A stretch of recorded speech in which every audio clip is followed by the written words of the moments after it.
Hello and welcome to The Agenda. I'm Stephen Cole. Is the luxury market ready for a post-pandemic makeover? This week, I'll be asking whether the turbulence of recent years has really changed the high-end market forever.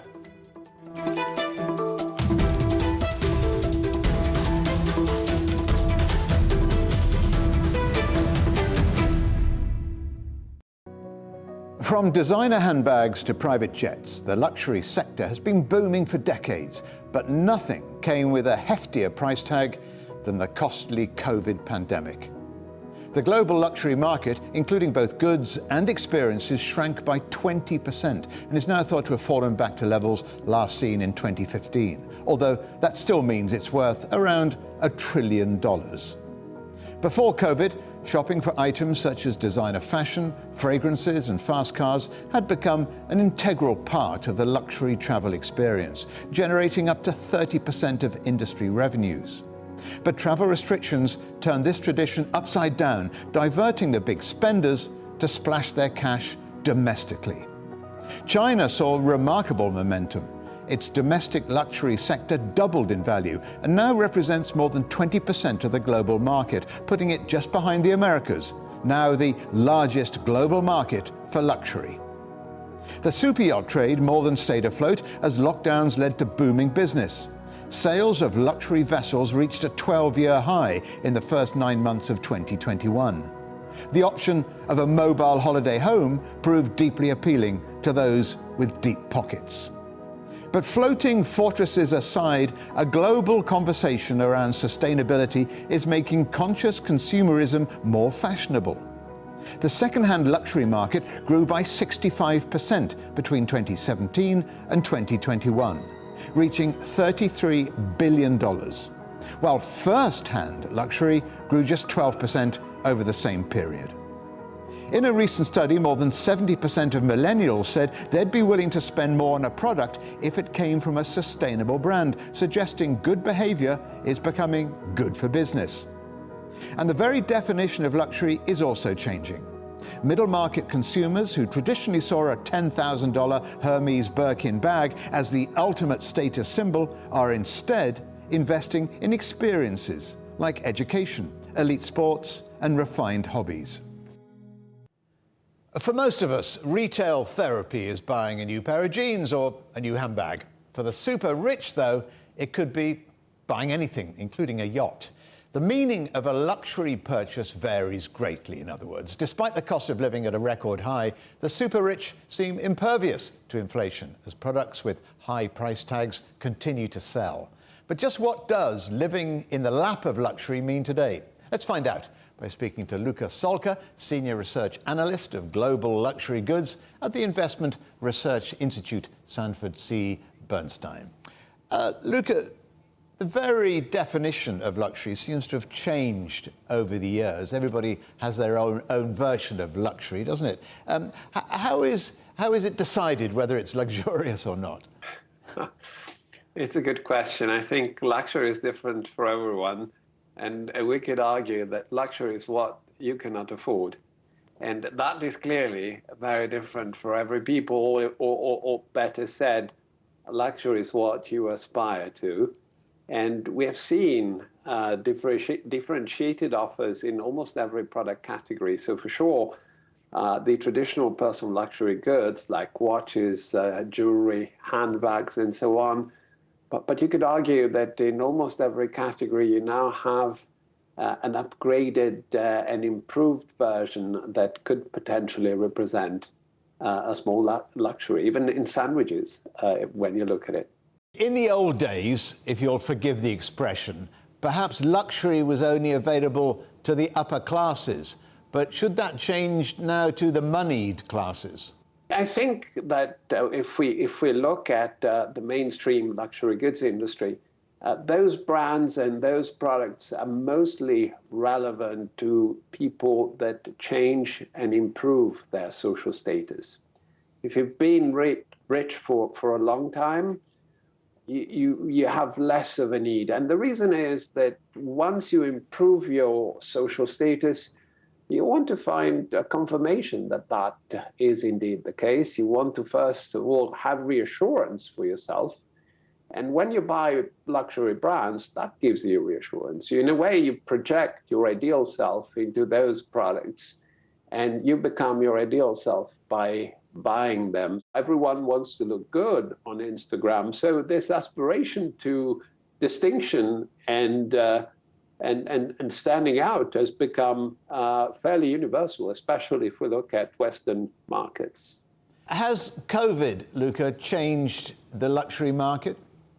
In a way, I guess it has. On the one hand, in 2020, when the lockdowns were called, people could save on a lot of essentials. They didn't have to buy their train tickets, as they didn't have to commute to work. So we had a broader consumer audience benefiting the luxury goods industry in 2020, with middle class and lower middle class consumers being able to afford enterprise products into the mainstream luxury goods categories. And I think that another category that has benefited from COVID has been jewelry. Jewelry is typically seen as a safe haven and as a bit of a wise purchase. So when things are bad, and for sure they were in 2020, jewelry has enjoyed quite a significantly strong demand tailwind, which has continued in 2021 for that matter. There are, by one estimate, 2,800 billionaires in the world. Do you think there's more or less resentment about people who are super rich? And I wonder also whether they're also having to perhaps hide more or protect more their luxurious lifestyles. I think that resentment on the rich depends on two major variables. First, how deeply divided the society is. If it is extremely divided with very high levels of income and wealth inequality, all else being equal, there's probably going to be more resentment. And for sure, if we look at our own societies, we see that income inequality and wealth inequality has continued to increase in the past few decades. The other important criteria is upper mobility. If there's the opportunity for people that have less to work hard and get to have more, then I think resentment is going to be less of a problem. By contrast, our sort of social pyramid is frozen and people have a feeling that they will always be at the bottom of it, then resentment could potentially increase. I think that one of the reasons why you didn't have much of this problem in China is that everyone is getting better.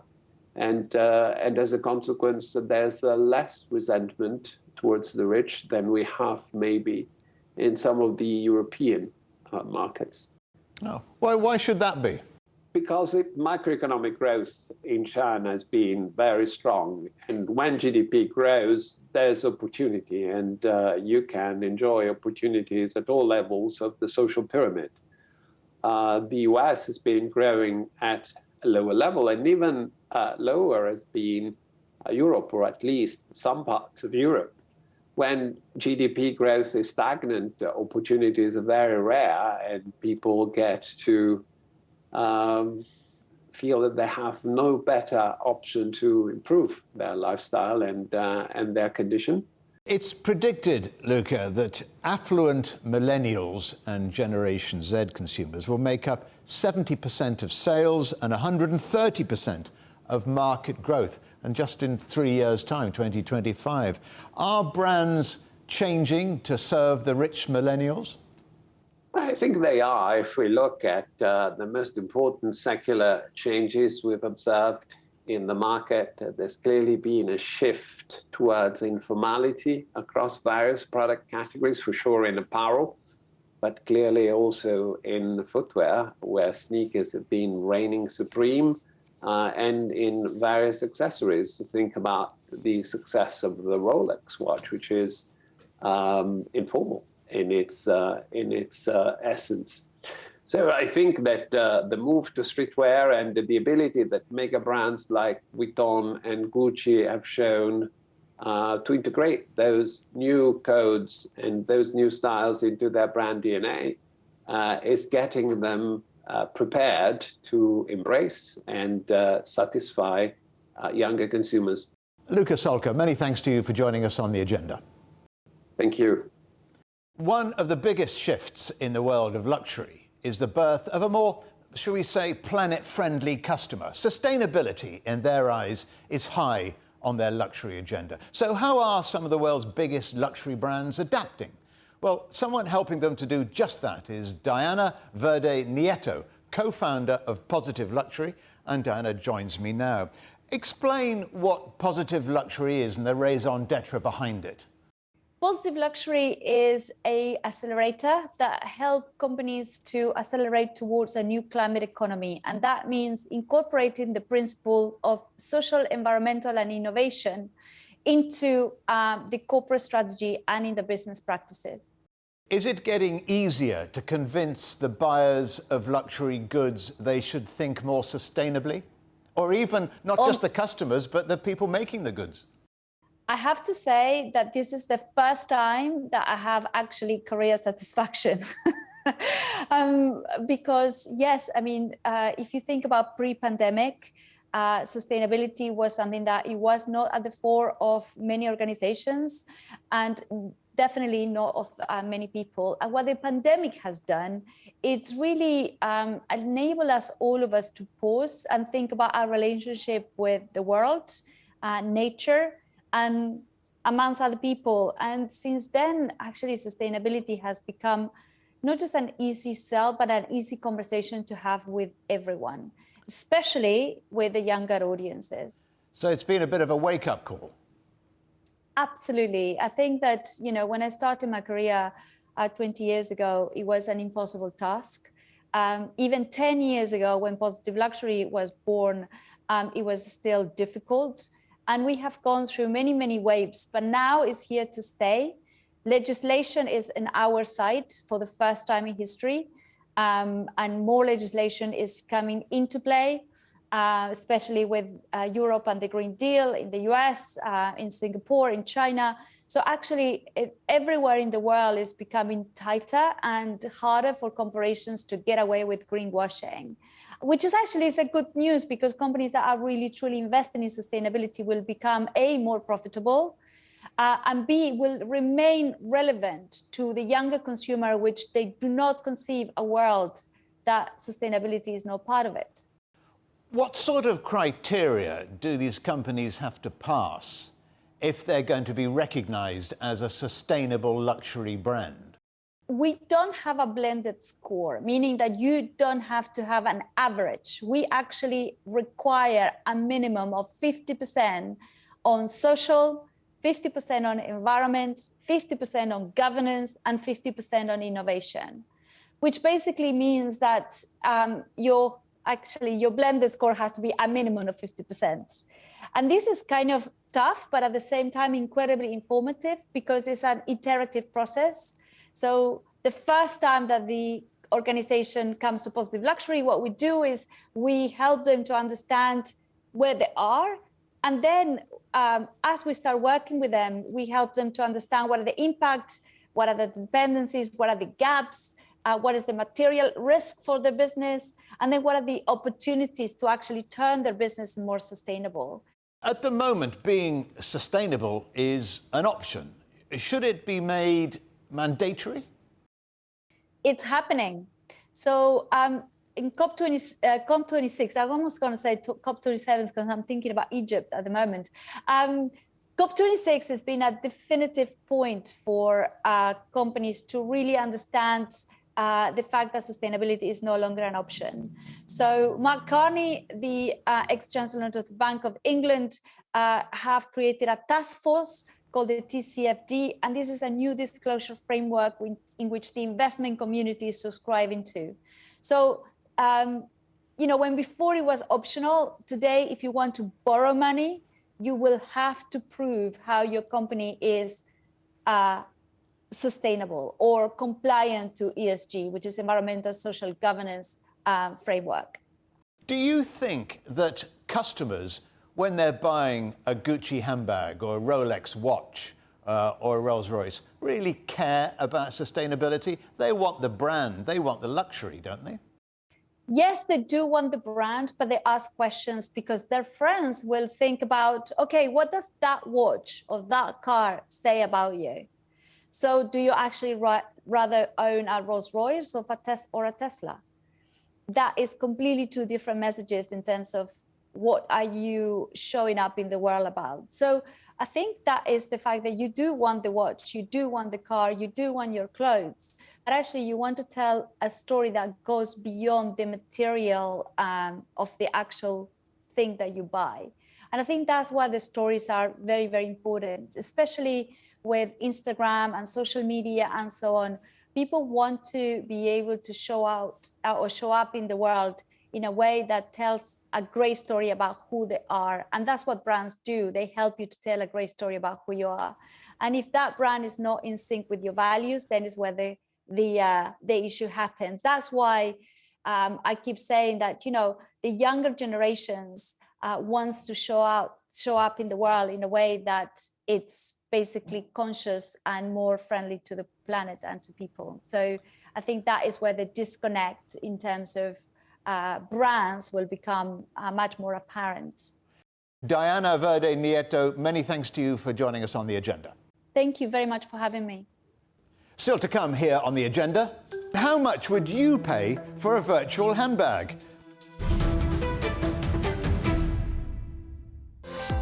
Have you ever wondered how much a human life is worth? Have you ever looked up at the night sky and considered whether aliens are staring back? Or if it's even possible to measure intelligence? If that sounds like you, it's time to join the Answers Project with me, Stephen Cole. And me, Mari Beveridge. We've recruited the best brains in the world, award-winning astrophysicists, giants of medical science, and former presidential advisors to help us tackle humanity's biggest questions. Find the answers wherever you get your podcasts. Welcome back to The Agenda. One of the industries most affected by the COVID pandemic was, of course, travel. But now that restrictions have mostly been eased around the world and we can fly once again, what has the impact been on high-end luxury, cultural and educational tourism been? And are there any changes that would be temporary or permanent?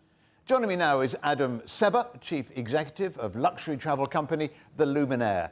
Adam, how would you describe the aims and ambitions of the Luminaire?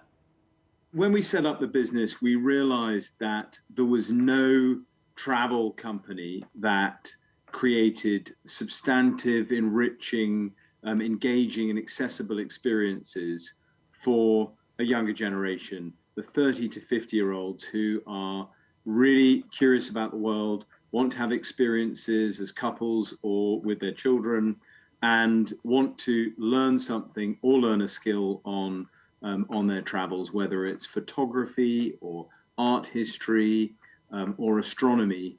And what they wanted was something like masterclass in real life or TED Talks, very, very engaging and accessible experiences, but where they really felt that they were coming away having learned something. So basically, you're not trying to aim at the fly and flop market, if I can call it that. No, I think one thing that the pandemic has done is given people an opportunity to think about what they want from their lives. You know, a lot of people during the lockdowns thought about writing a novel, getting fit. There was a huge emphasis on self-improvement. And businesses like Masterclass saw a huge increase in subscriptions. I think they saw sales go up by 10 times. And now that's finished and there is a resurgence to travel. People are looking for that element of substantive, enriching experiences when they go away as well. Are they expensive? Because you just said you're trying to target this 30 to 50-year-old. Normally, the luxury market I would suggest, be aimed at slightly older people because they've got more money. Well, I think that these types of enriching experiences are available across a range of different price points. we're a high service business, and of course, high service levels come at a price. When we founded the business, we understood that our customer base, really wanted to have these enriching experiences, but also do it with a certain level of comfort and luxury. COVID, the pandemic, had a devastating impact on the travel industry, especially the luxury market. Is that bouncing back? I think that the luxury sector is the one that has bounced back the quickest. We've seen a huge release of that pent-up demand in Europe and the US.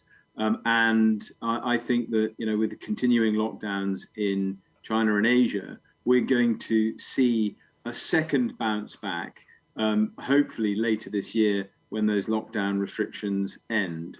We've heard a lot about sustainability becoming an absolute must for the travel sector. Where does sustainability fit into your agenda? Because travel isn't necessarily a very eco-friendly undertaking, is it? I think it's absolutely imperative that all travel companies that exist now and that start in the future have to be fully sustainable. There's no room for unsustainable travel companies anymore. And I think that increasingly customers are demanding sustainability in the companies that they engage with.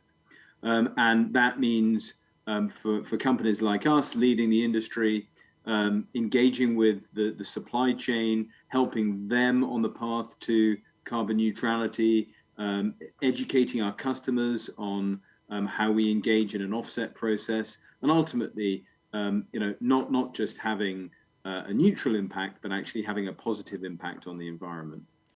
Adam Seba, many thanks to you for joining us here on The Agenda. Thank you.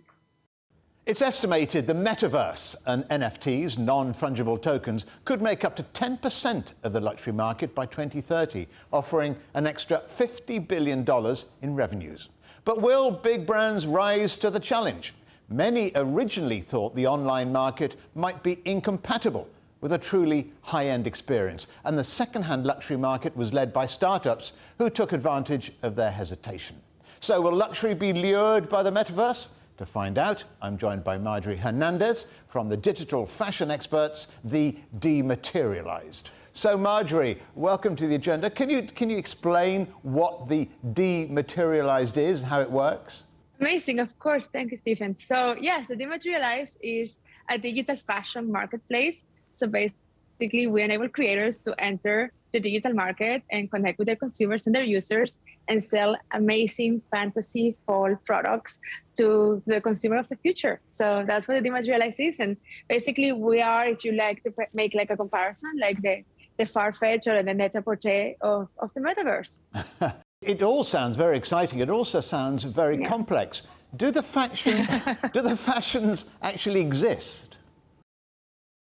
Well, it does exist, but it exists in an immaterial way, in a dematerialized way. So if you think about existing in terms of physicality, it doesn't exist, but it does exist in many different ways, right? So it's definitely an asset that has tons of creative faculties, that it has been crafted, that it has made by incredibly talented people. They have taken hours and hours to produce. So it does exist, just not in a material form.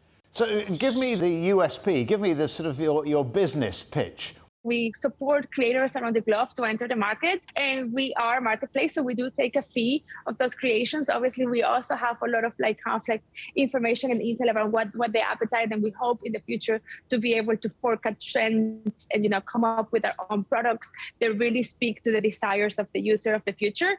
It's a slightly different operating model because our logistics are not as complex as Web2, e-commerce companies. Like our logistics are very slim. People get the product delivered immediately. So it's closer to an experience when you buy something in the Apple store than the experience of a traditional e-commerce. So it's kind of like a different kind of dynamic for fashion users. Why are luxury brands, you think, becoming so excited about the metaverse? Well, I think as a human, it's very easy to get excited about the principle of existing in a reality that's not limited by the laws of physics. So in terms of creativity, that is like, wow, super exciting. But in terms of business building, it's like the biggest opportunity the fashion industry has ever seen, right? Because so far, fashion doesn't really scale that well. And when fashion scales, we know the impact it has in the environment. So for the first time, the industry has the ability of entering that beautiful exponential growth that we know from digital technologies while being less impactful to the environment. And then, being able to explore creativity to a next level, have their brand exist in many, many manifestations. And I think it's just in general, like such an attractive proposition. So I think that's why fashion brands, traditional fashion brands, have understood the beauty and the potential of the metaverse that is creative, is financial, and is environmental. How might new digital brands be perhaps born out of the metaverse? Honestly, Stephen, I think we're going to see a massive influx of creators all over the world because we have lowered the barrier of entry, right? That's what technology always does, make things abundant that used to be scarce. And in the past, in order to participate in the fashion system, you have to be in the capitals, you have to go to the right fashion schools, you have to have somehow the right network. And now all of a sudden, we're telling people, if you have an internet connection and a graphic program and the ability to mint your own assets, you are your own factory. You can go to market immediately from the get-go, and kind of like the similar way like social media did for content creation. That all of a sudden influencers had more power and a bigger audience than traditional media. So I think all of a sudden we're going to see creators from all over the world come into play, and they will become super successful, big brands. And I think the traditional players should be a little bit worried about what's coming. And I suppose that the bonus is digital fashion will always fit. You won't have to take it back. Never. It always fits. You always look great. It will always be sharp. Doesn't get old. What else do you want? Marjorie Hernandez, many thanks for joining us on The Agenda. Thank you so much for having me.